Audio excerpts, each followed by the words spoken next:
Hey, and it says I'm live. 3 o'clock, at least a minute early. Yes, I had people waiting. Hello, everyone. Notifications are going out. I finally figured out how to get the link. I mean, it wasn't that hard, and I kind of knew intuitively, but life can be crazy. So I got the link out in advance to make sure people were able to tune into the live as it got going. And I think that this is a win. This is definitely a win. Let's see. Yeah, I think this is a win. I also have a backup power supply. Last live, the internet decided it wasn't having any of this. So I've made my offerings to the internet gods, and hopefully that would help keep the latency low so that there's not too much buffering, freezing. I can stay with you and deliver this live. So let's see, what are we going to cover today? So, yeah, what are we covering today? Developing in-house AML CFT training. And it was couched as, how you can develop your own training, how to be effective, and how you can avoid some of the common missteps that occur when people are delivering training. I think important topics. Most definitely, it is an area where I think people tend to shy away from.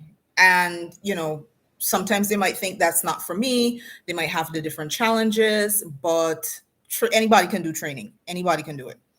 And so today I am hoping that this presentation would help, well, this webinar will help persons to feel more confident in developing and delivering their own training. So in this particular one, typically I would have the different headers, but it's a phased approach. And so this is my approach. It's not that this is the only approach, but this is the approach that has worked for me for over 10 years. So phase one is diagnostic. Of course, you have to figure out like what you're doing and why. Phase two is development.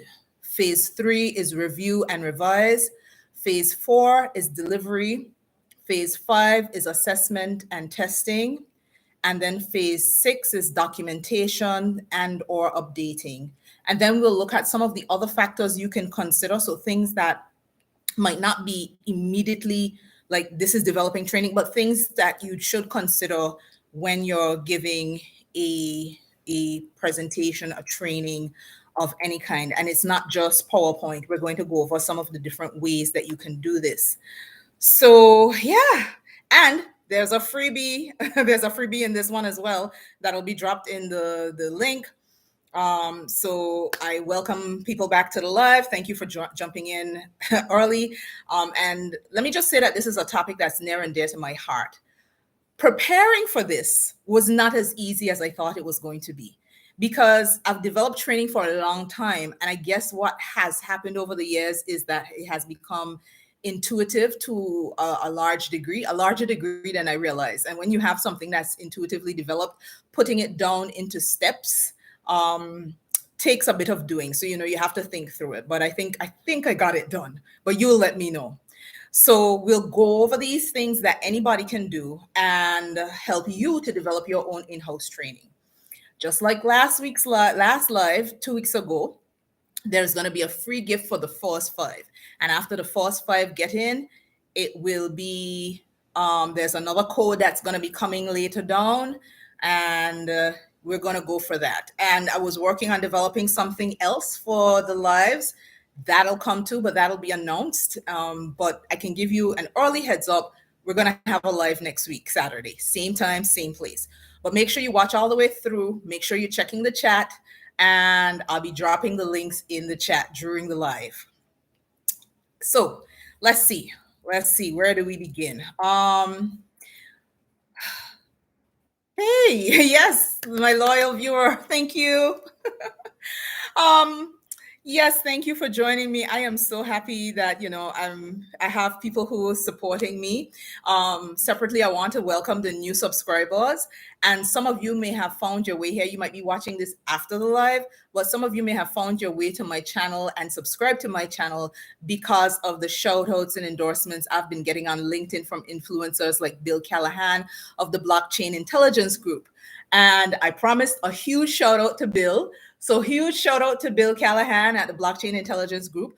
A lot of you may know that I also play in the crypto space, digital asset space. I am there talking about compliance issues as well. And maybe, we could have a FATF travel rule and all things crypto 2.0, because I've done that on the channel before. There are videos for that. And you could just definitely check out my library and see what's there.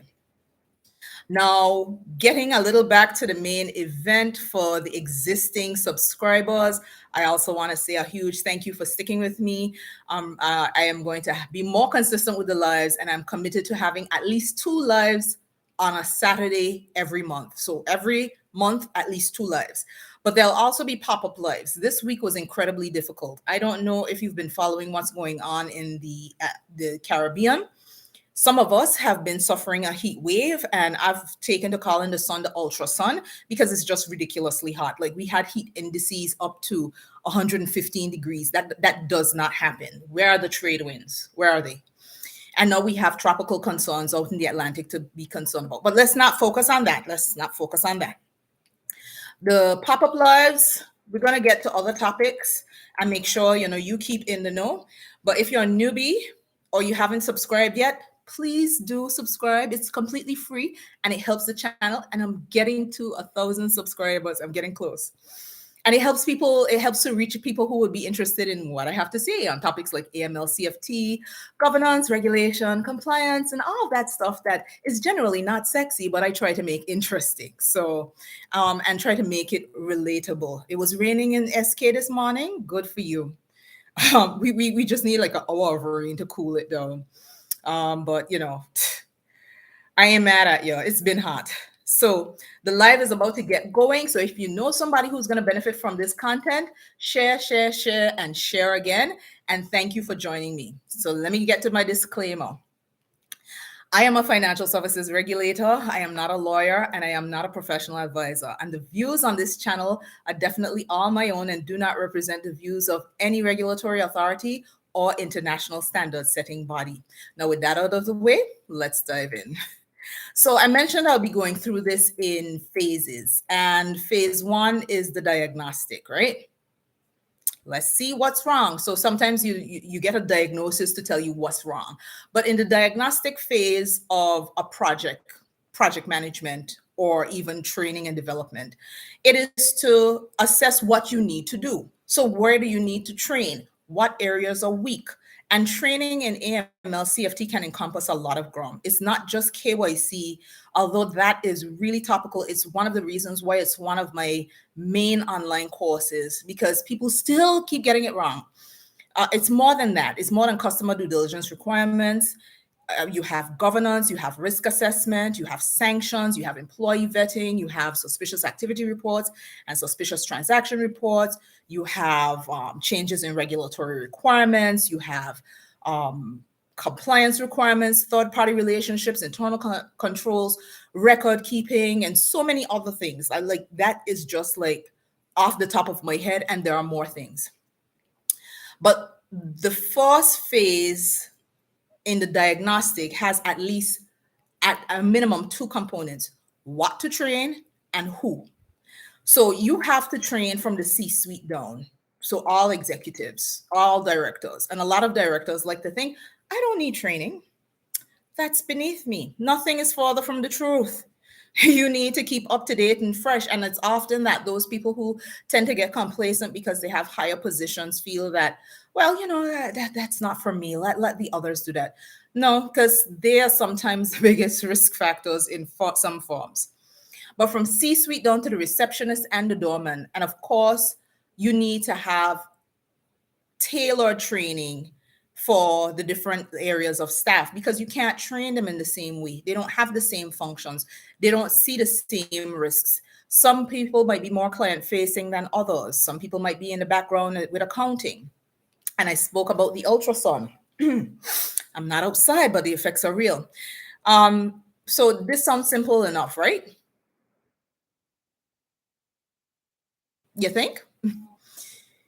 You could have methods on training, and some of them tend to be a little passive.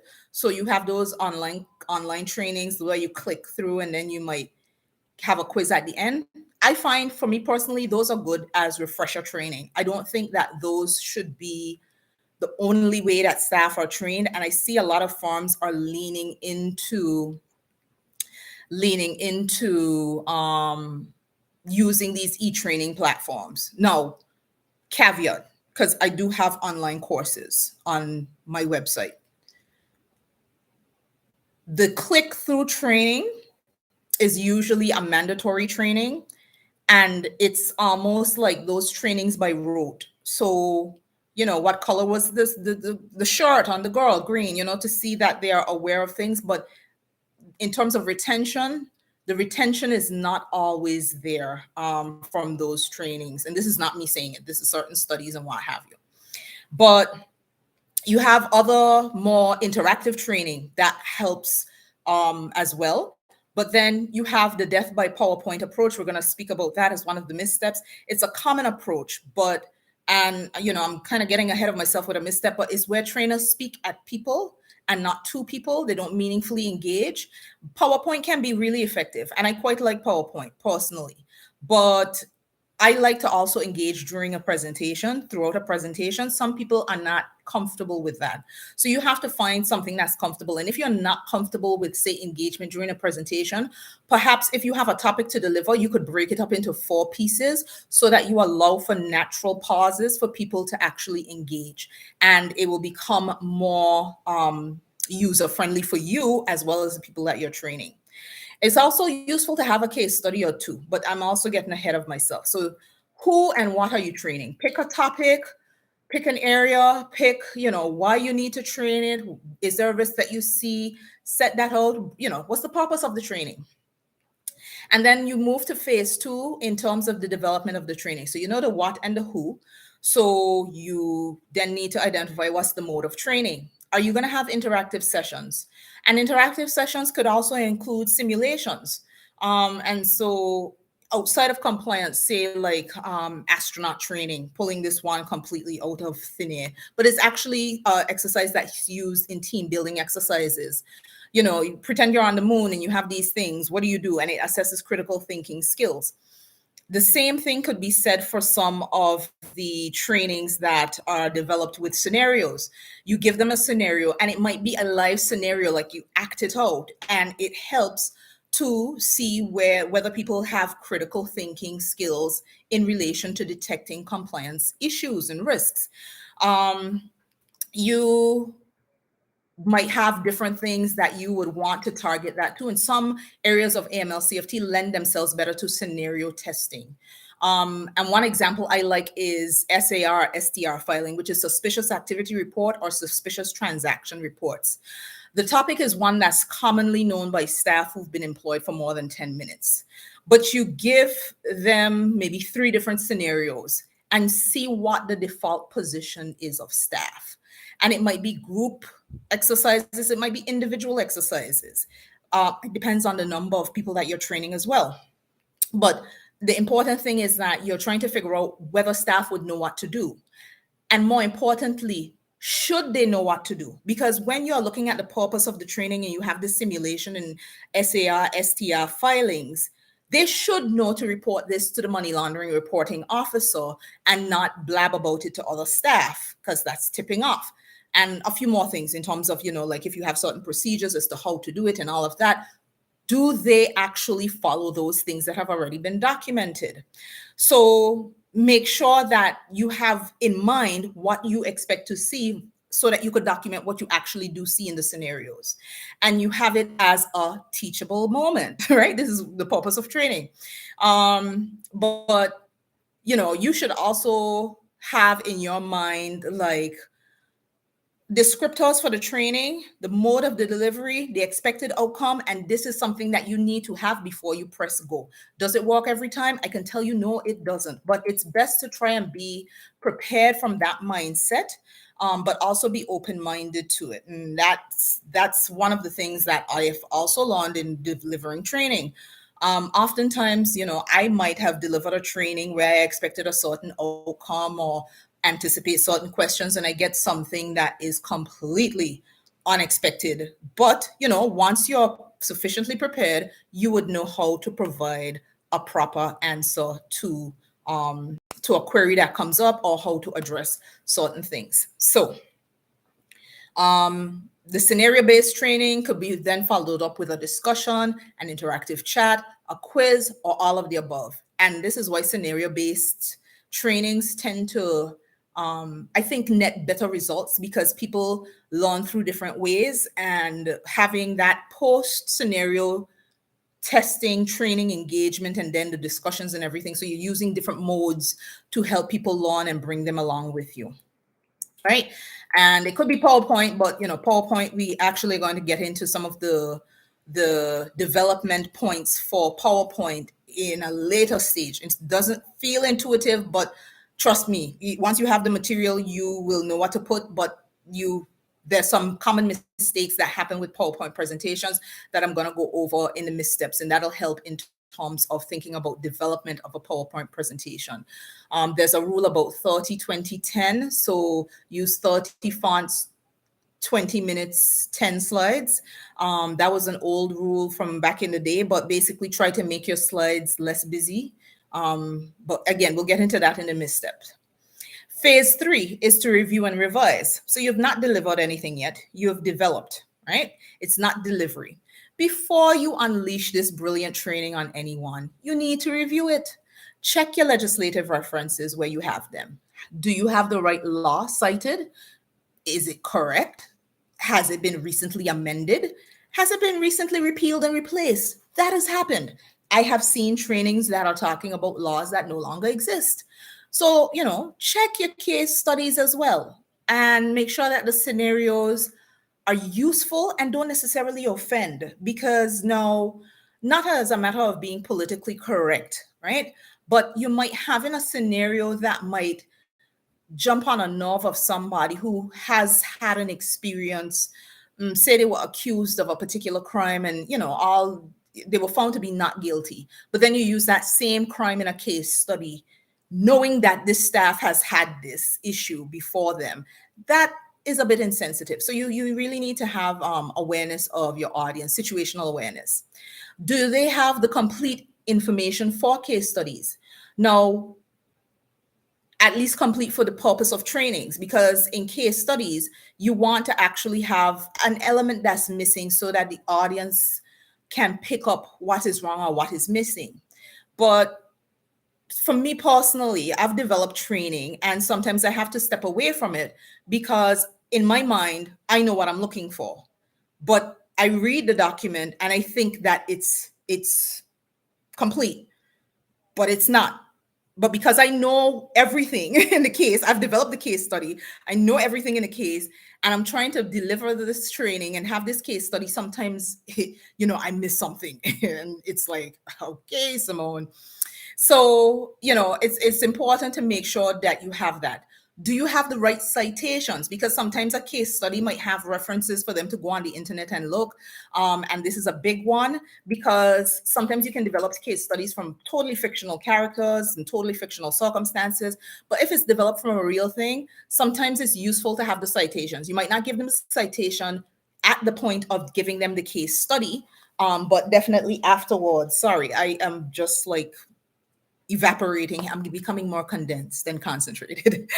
But it's a big one. So give the author or the creator of the content their dues, because plagiarism is a big no-no, and especially so for compliance professionals. Now, if you are using slides, back to the PowerPoint, are they too word heavy? Let me take a pause. How many of you have been subject to death by PowerPoint? and I didn't like it, and so I don't do it to people.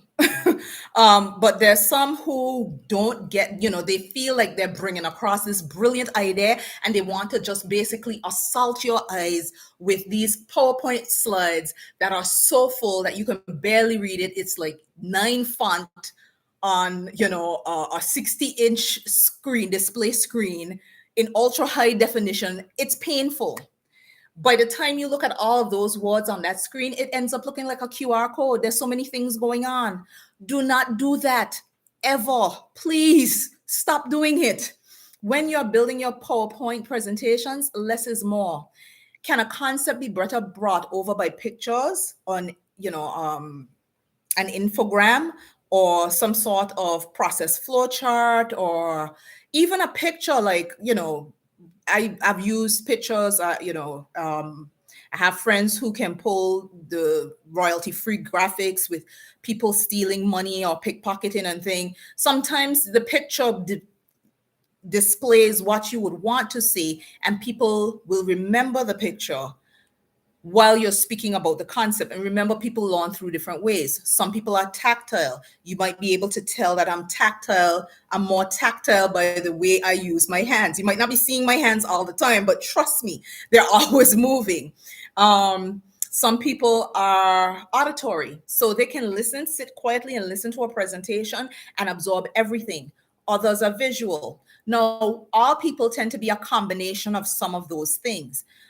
So for me, I am tactile auditory with a little bit of visual, because I need to write often to remember so I can jot down my notes. And it's not that I might not know a concept. You might say AML is important and you be delivering the presentation. I am writing those few words down because it will now help me tie what else you're going to say on that slide to that overarching statement. So I'm a tactile and auditory learner. I like to listen to things too. And sometimes, like, if it's dependent on how it is presented, replay it. So with that in mind, it's useful to consider how you can make a better impact on the audience so that they retain the information much better. And as it relates for retention, you want to use mnemonics. Mnemonics are things that aid memory, right? So list of 3. Again, the PowerPoint presentation, you're going to go through this. These are the topics today, and people will have all 10 things on one slide. Stop doing that. You can duplicate the slide and split it into 3 slides. 3, 3, and 4, right? And you get 10. If it's 10 things, break it up. And use repetition at the end to help people remember. So you go through the 3 things on this slide. First, we're going to start with A, B, and C. And after we've covered A, B, and C, next slide, you go on to D, E, and F. And these are things that you help people to remember. And F is a particularly hot topic, but when we move on, you actually have to consider how you are delivering verbally the content that's on a slide. I like the approach of 3s. I also like to use alliteration. So that's where you use like the same words, like, so either the beginning or the end is the same. So if I had to use an alliteration to say, speak about your compliance manual as a part of the presentation, I would tell you, you need to build your manual off of regulation, requirements, and reporting as a part of the presentation. That would literally be a part of my presentation. And so regulation, you build a manual off of the regulation that is in your jurisdiction. Requirements, you look at the requirements that the firm now needs to take on board and have in their processes and procedures. And reporting, you need to make sure that the reporting that is required, whether to the regulator or internally, is carried out. This is off the cuff, but this is how you make a point resonate with an audience. And this is not me doing this. This is something that has been centuries old, and they're tricks, but people don't, like, when they're developing presentations, sometimes it's like they treat it so callously. As an aside, education, and I mean, again, passionate, Simone about to get passionate again. Education is one of the things that helps form who you are. And every single person watching me today or whenever they watch this video has had a teacher that they will never forget. You could be 105 years old and you can still remember. You might even have some loss of mental faculty, but you can still remember a particular teacher that had an impact on you. Now, I am not saying that my presentations have that impact at all, every presentation, but you want your presentation to be impactful. Why? Because you want it to be effective. You are not just delivering it because it's part of your job description. And if you think that you're delivering it because it's a part of your description, you need to change your mindset. And we're going to get to that in a little bit. So, for development, I also like to use lateral thinking.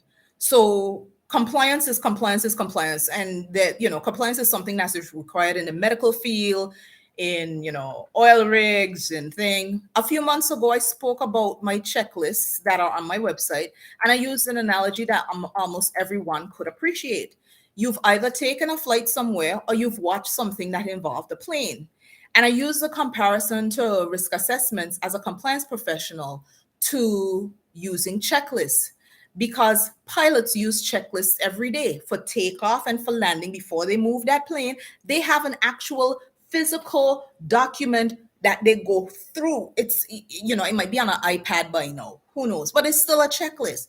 And so in regulation and compliance over the last decade or so, I've seen it gotten such a bad rap. Like, oh, checklists are bad. It's not check the box. No, it's not check the box, but the checklist helps you to make sure that you don't miss anything. So if those checklists are good enough to help a pilot and flight crews carry out critical tasks to make sure that they keep all of you up in the air and get you back down to the ground safely, why can't they be used for compliance professionals? Right? And that's not a shameless plug, but it's a way of helping people to resonate as to the utility of something. And when you're training, you're trying to impart what's the utility of me having this skill as a lowly staff member who is listening to you droll on about STRs, suspicious transaction reports, and the MLRO. Right? With me so far? So, who's ready for the first offer? I need to get some engagement because, I don't want to be here just talking to myself.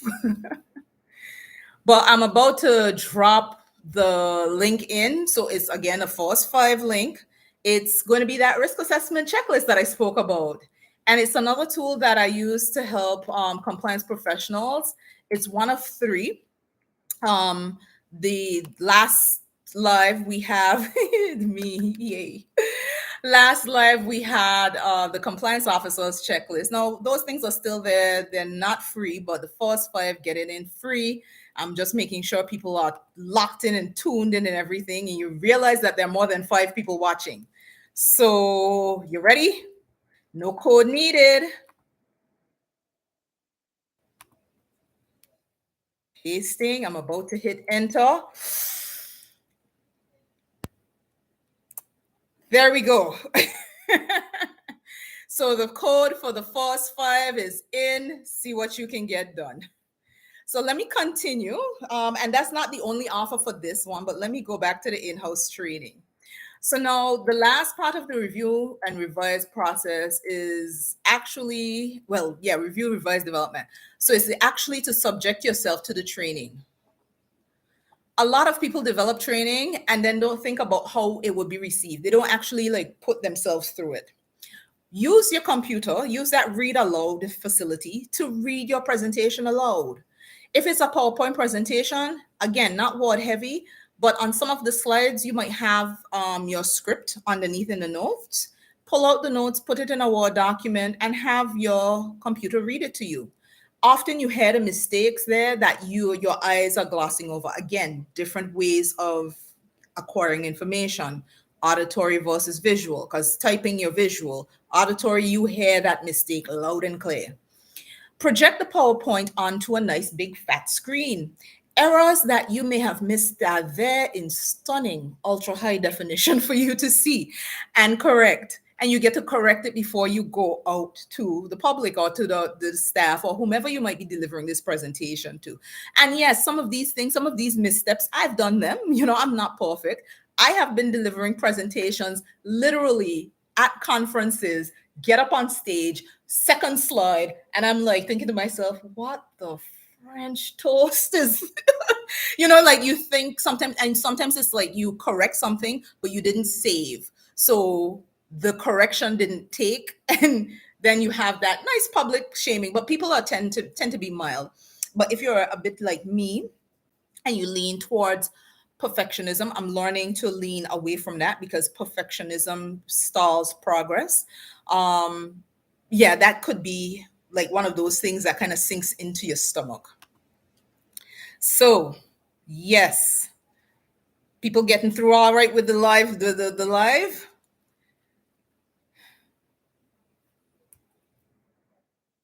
So one of the last tips that I would give in relation to the review, sometimes if once you have time, put down the training for a few days and then go back to it with fresh eyes. Because after a while, you can get blind to it. You start to see what you want to see. You're not seeing everything, all the issues. There might be more ideas you think of later. So just, put it down, go do something else for a couple of days. Sometimes the little hamster is running around on the wheel and kick up on something, and you're like, oh, I need to add that. And you add it and you bring more value to the presentation, right? Right. So now let's move into the delivery phase, right? This is the time for action. Make sure you have the right mindset. Now, note I didn't start about, just getting there and killing it. The mindset sometimes is 10 times more important than the content. Go at a presentation or a training like it is an opportunity for both you and the audience to learn, because it is. Mindset will help you to avoid one of the biggest common pitfalls in delivery. Be engaged and be open-minded, because I like to talk about context.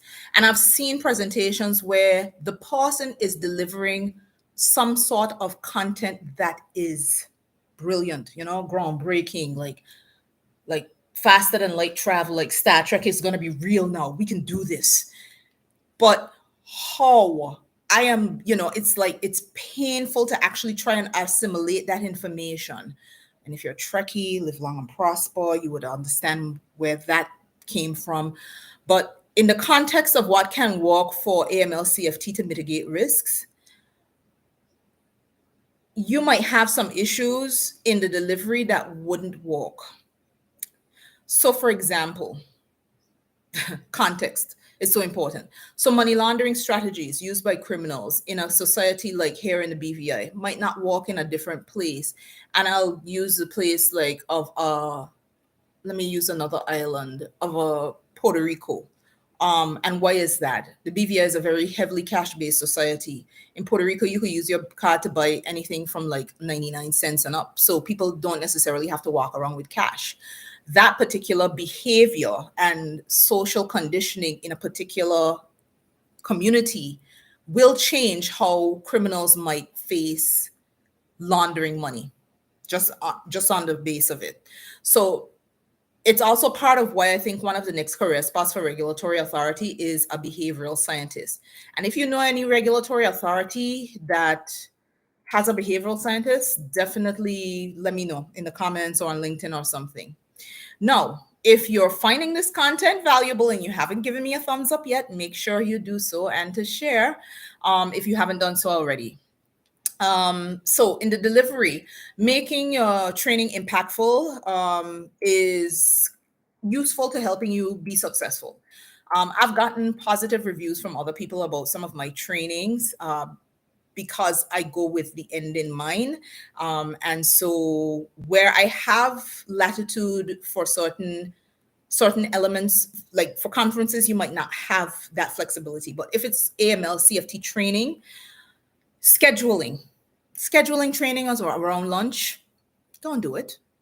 Scheduling trainings at a month end or a quarter end when people might be trying to hit certain deadlines or targets, don't do it, because it's going to work against you. Even though they might be there physically, their brain is someplace else on things they need to do. So again, think about what other factors you need to consider for your training. So time of day, time of year. Do you need refreshments, or would that cause too much of a distraction?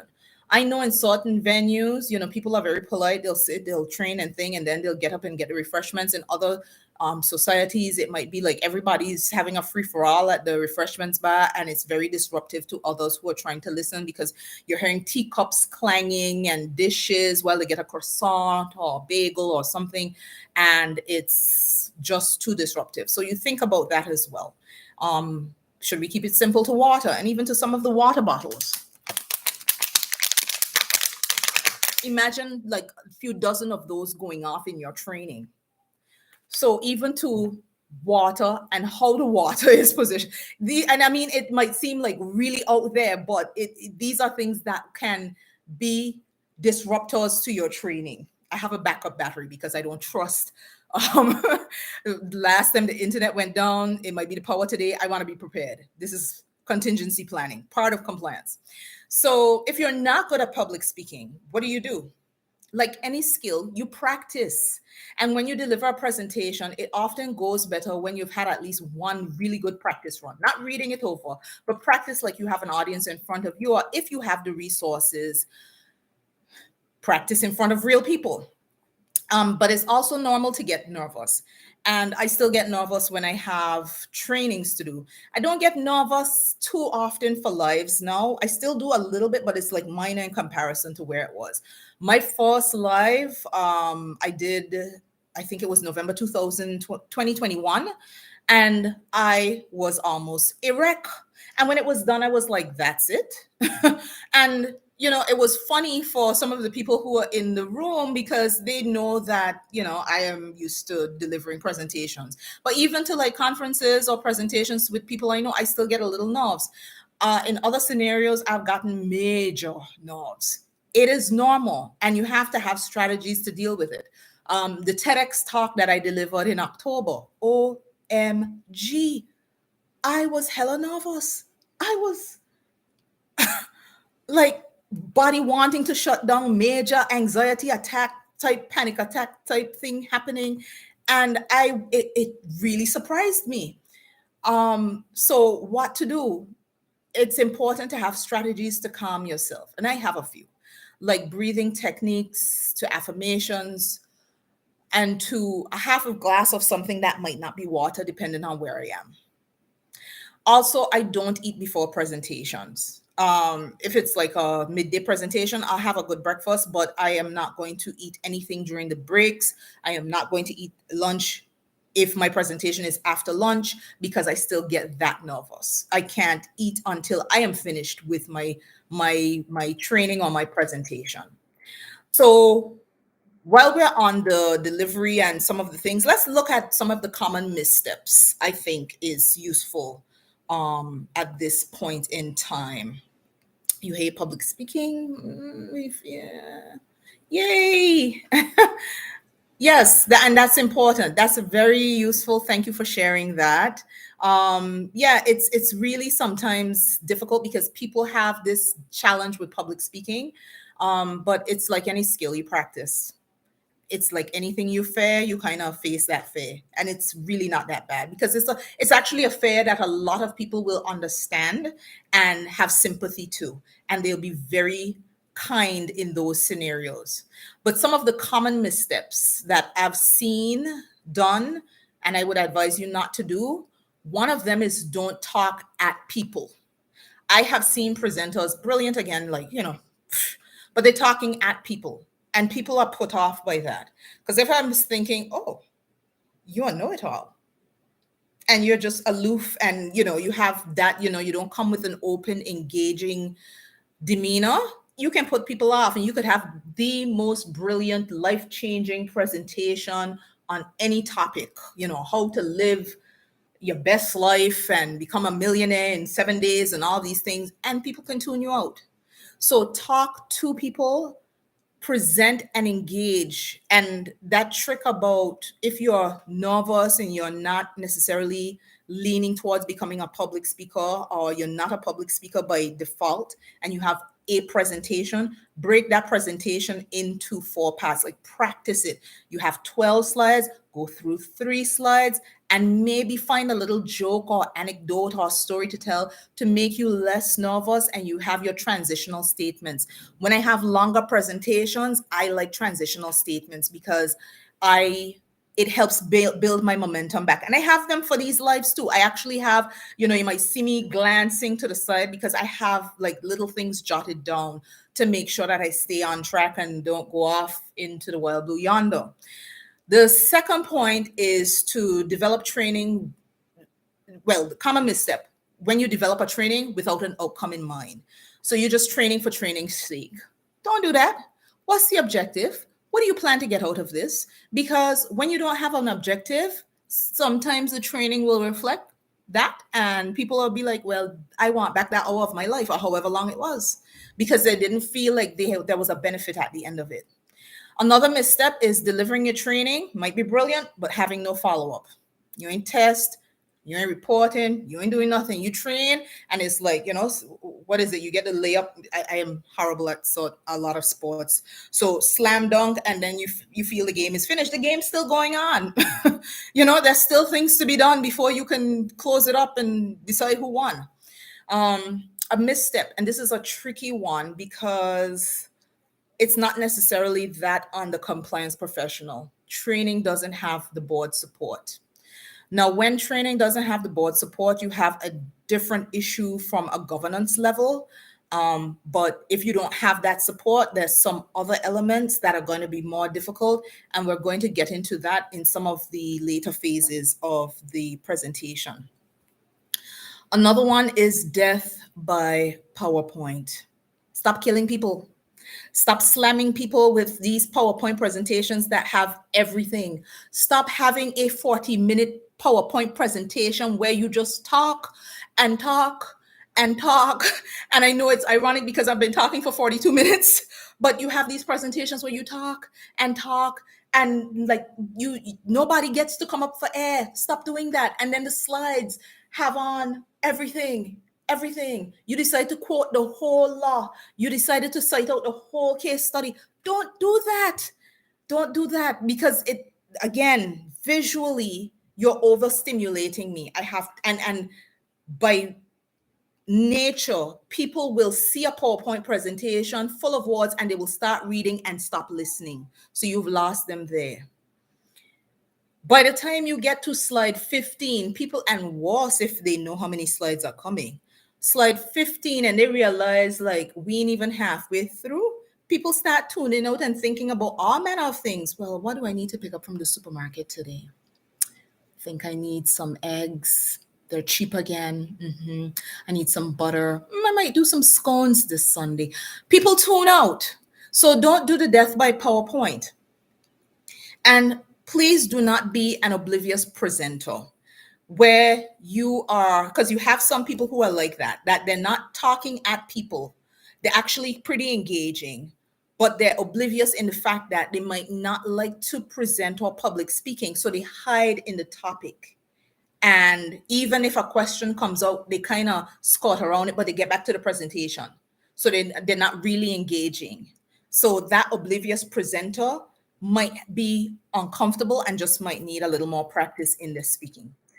So that board support element, it's important for you to get the board to support training in writing. Tacit approval is not enough because people can always recant and say, oh, I don't recall. When it's if it's not written down, it doesn't exist. So documentation from that point is so important. And when there's not board support, what happens when staff refuses training? Are there any consequences? This is part of board support.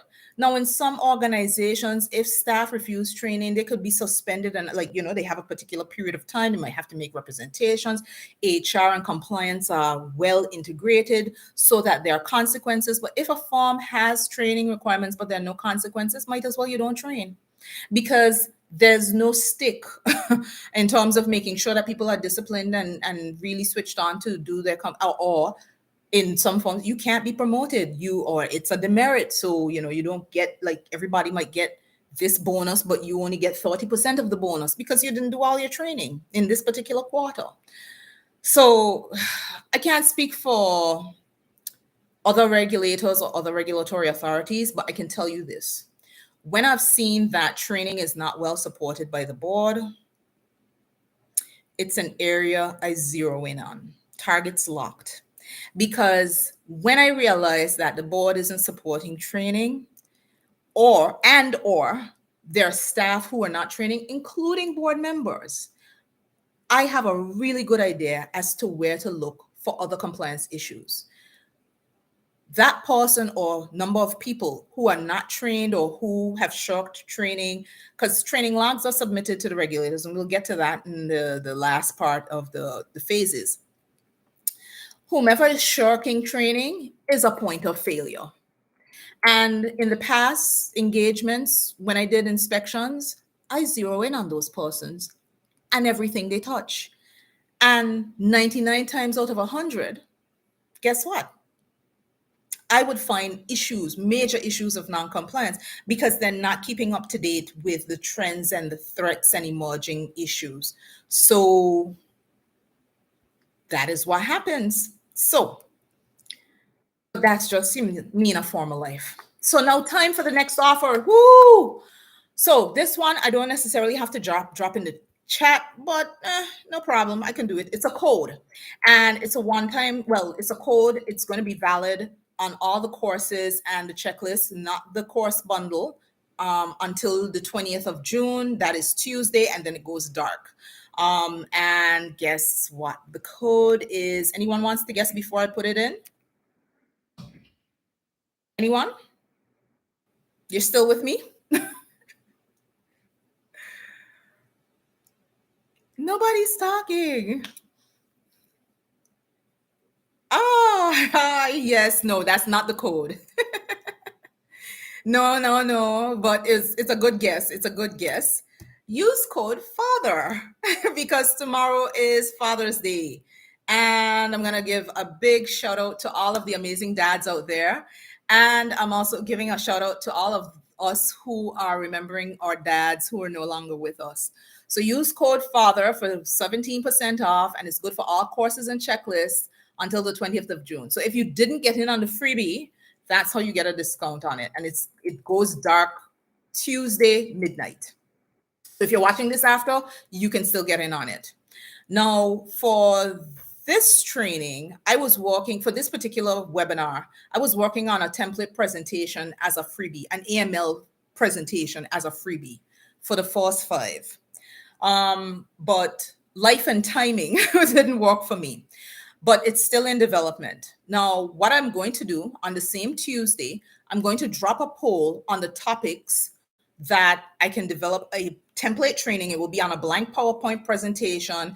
If I am inspired, I will have a short script in relation to speaking points and a few citations so that you would know where to look for the information and have it.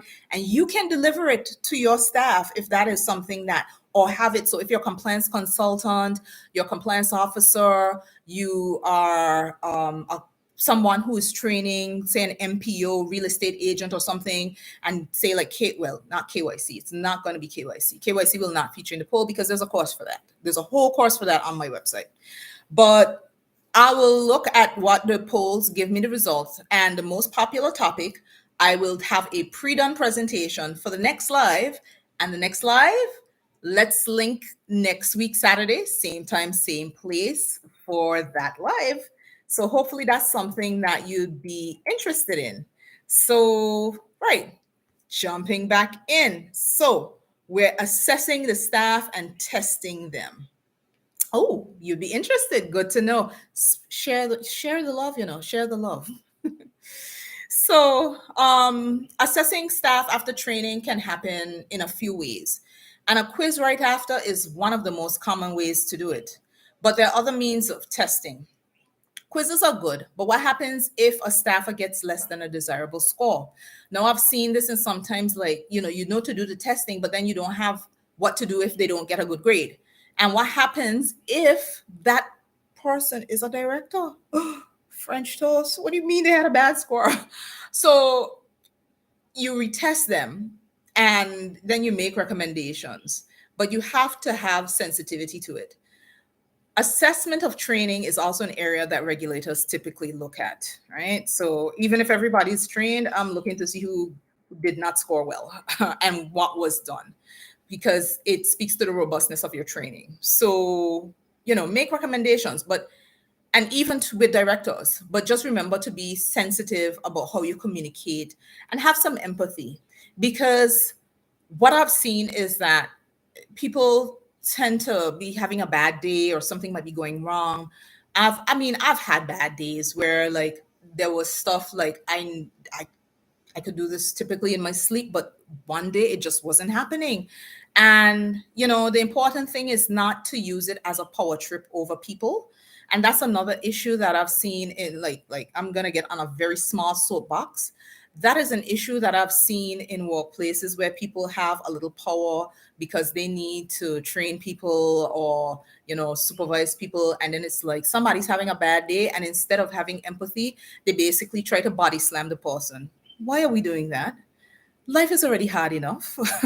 And when it comes to compliance and regulation, it ain't easy. So have a little empathy when you are engaging with staff who might not have done well. Be firm, but don't be a cruel, sadistic oppressor. Now, once you've tested, and if you have your recommendations, and you might need to do refresher training or have a more immersive training for people who didn't do well. It could be that a concept is particularly difficult for them to grasp. You then need to consider your documentation and updating. You finish training, you finish testing, you finish assessment, everybody's passed. Is the training done and dusted? Nope. Sorry to break it to you. You need to do a post-mortem. How did it go? Where could you have done better? Where did you nail it? Like that's one of the areas. Like, what could you have improved? Sometimes answers itself in terms of where you were absolutely phenomenal. Look at where you, I don't know how many of the viewers grew up in the Caribbean or in certain communities where you were doing this. But if you know what that means, like, yes, you got it.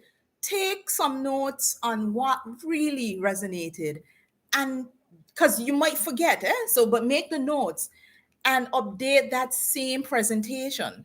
Sometimes you might need to correct something in the presentation, but update the presentation, make the notes so that you know where you shine. And also make sure that you update the board in a memo or a report as may be required in your internal processes. In some jurisdictions, you're also required to provide a report to the regulator at some point in time on training, on AML CFT training, and maybe more generally training. So draft that document and have that ready as an appendix so that you can slot it into the submissions that you have to make for your regulator, and you're a little ahead of that filing. So what are some of the other factors to consider? Well, beyond common missteps, you want to be effective, right? So you want the training to stick. And we spoke about alliteration.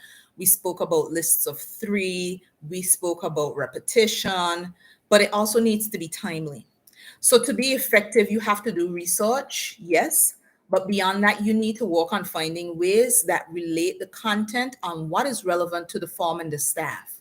So if you are in a bank, having a training about what's happening at a real estate agent might not necessarily resonate unless you can tie it to the bank. Right now, I can tell you generally that sanctions compliance is hella critical. But can you explain the risks to staff or even to the general public? I mean, and it's one of those areas that's, you hear, oh, sanctions, this country, that country, sanctions, these people, sanctions. But do they understand how helping, say, an existing client who becomes a sanction subject breach those sanctions can have country level consequences? And then you make a presentation that speaks about, yes, and macro geographical issues, and staff might be like, okay, that sounds like a politician's problem. Don't sound like a problem for me. So they're not really torn down as to why they should really be vigilant for sanctions compliance. Explain that those same consequences means that you as a citizen or resident of country X could be restricted from traveling in some areas. They might be like, wasn't planning to travel anytime soon anyways, and not to those places. Then, explain further that it could mean that sanctions led to the country being de-risked, and being de-risked means you have less correspondent banking relationships, you've lost access to global financial flows, and now you're not able to order from Amazon. Or you have to pay a lot more for your credit card fees because everything went up, because the cost of compliance went up for everything touching your country. And compliance gets expensive. So when you have to do so much more due diligence in relation to a jurisdiction that's high risk, there is a cost, and you as an individual will pay it. You just might not recognize that you're paying it in relation to country X. So when you think about it that way, it's no longer a political problem only. When you were the one who decided, but I'm gonna do this for my client, he's a solid, this sanctions thing will pass. No, don't do that. So to be effective, you have to be able to relate certain issues to the people. Don't have it as some airy fairy, something that's out there in geopolitical space that has no meaning to them and their day job or even their personal lives. Now, effectiveness also boils down to a bit of design thinking. It's something that I use to develop my own trainings or presentations. And many years ago, I delivered a training, not in compliance, but in relation to financial markets and institutions when I was teaching at the local college here. And it was in relation to the global financial crisis and presenting big concepts like, the liquidity crisis, when certain businesses were closing down, not because they didn't have money, but there was a liquidity crisis. And I explained that to college students using a local vendor who's very, locked in time, meaning cash based, but you buy a bun and cheese and they only accept cash, and it's payday, you have no money in your purse. Say for the sake of argument, all the ATMs are down, you can't get cash. You have cash on the bank account, but you can't pay for that bun and cheese. You have a liquidity crisis. I've had another presentation, again, not compliance based, and I had a pair of handcuffs in a paper bag. This was years ago, and I was asking questions, and people were kind of I expected the audience to be a little switched off. And so somebody gave some snarky response, and I handcuffed them to the desk. No, that got everybody's attention. And people were like, oh my God, but I got their attention. And then everybody was paying attention because nobody knew what else was in the bag. The presentation was about consequences. So that was, and the person was like, but suppose I want to go to the bathroom. I'm sorry, consequences. You will sit through this presentation because you got the answer wrong. You probably needed, and you need to hear some of the things I have to say. And at the end of the presentation, people resonated with it. People were switched on, and people still, they took away what I wanted the outcome to be. They learned what the objective was, what was the expected outcome. It happened. So what else can you do? This might seem like an intuitive one, but some people get so nervous during a presentation that they don't think about it. Have water on hand and don't be afraid to drink it. And I've had my water always on hand for lives because you never know. You get something stuck in your throat, get passionate, throat gets dry, get your water. Again, people are very understanding of that because it's something that happens to everybody. One of the tricks I heard about years ago from people who sing is that to keep your throat moisturized, eat Twizzlers or candy that has in licorice because it naturally moistens the throat. And one of the other things that you could do, one of the most important things, is to relax and have a bit of fun. And I think that's why, like for my lives, I'm having fun. Passion for compliance. The whole hashtag says it all. But AML, CFT regulation, compliance and risk assessments and SARS and sanctions, all of it could get really heavy. don't let a presentation weigh you down, even if it's a heavy topic. There's some that it's really hard to not. In relation to money laundering, it delves into like human trafficking and sex trafficking and those topics. And there are law enforcement officers who would deliver them. And I've been in rooms where people are looking at the CFT side of AML CFT, so counter financing of terrorism, and they will show some of the things that happen in and around where you have an actual terrorist attack. I personally am very sensitive to those things. So I understand that, again, you need broad training. In cases like that, I'm not going to be in the room. I will do the research and everything else. And there are times when I have to be in the room, but, I prefer not to have the shock value of the pictures of people who have lost their lives because of some sort of heinous act. But that's just me. Now, that got dark. Let's bring it back up. That got way darker than I intended. So wrapping it up, hour in, as my channel continues to grow, I'm still making plans to do more.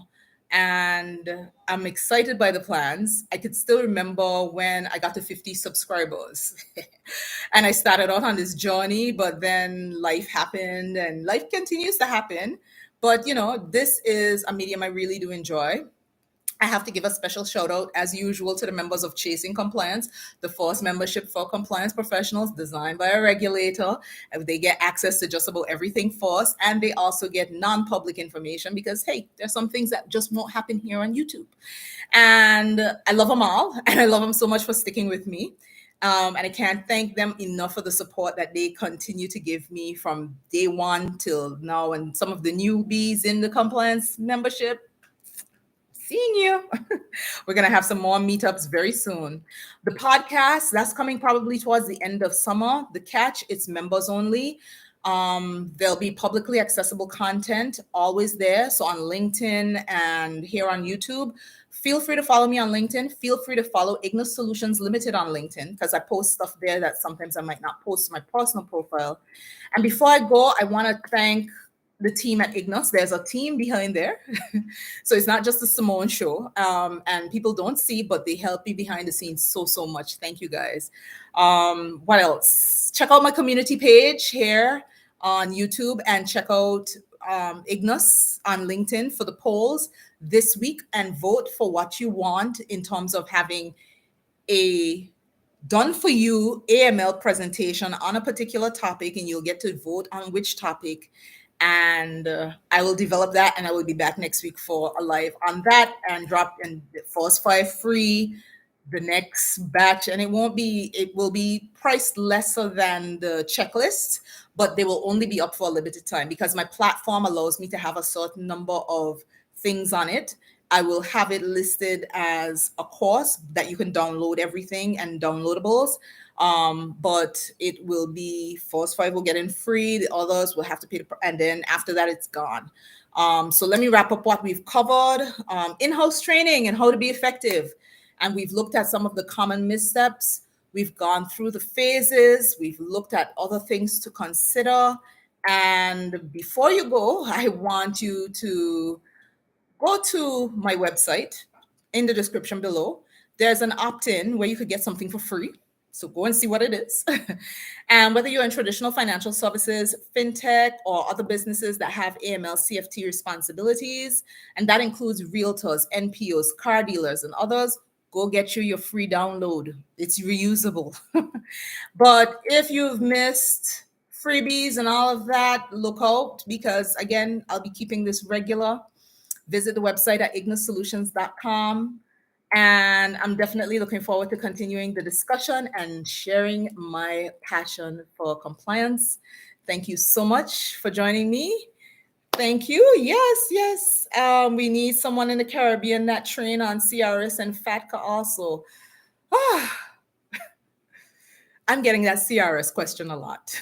Let me see what I can do because it's an area where I know people have some challenges, but that might take me a little minute to spin up, but let's see what can happen, okay? And thank you so much. Happy that you appreciate my videos, JL. Yeah, I'm looking forward to the next one. So I'm going to end it here, and I look forward to catching all of you in another live or on one of my other platforms. So have an awesome weekend, and happy Father's Day to all the fathers. See you guys.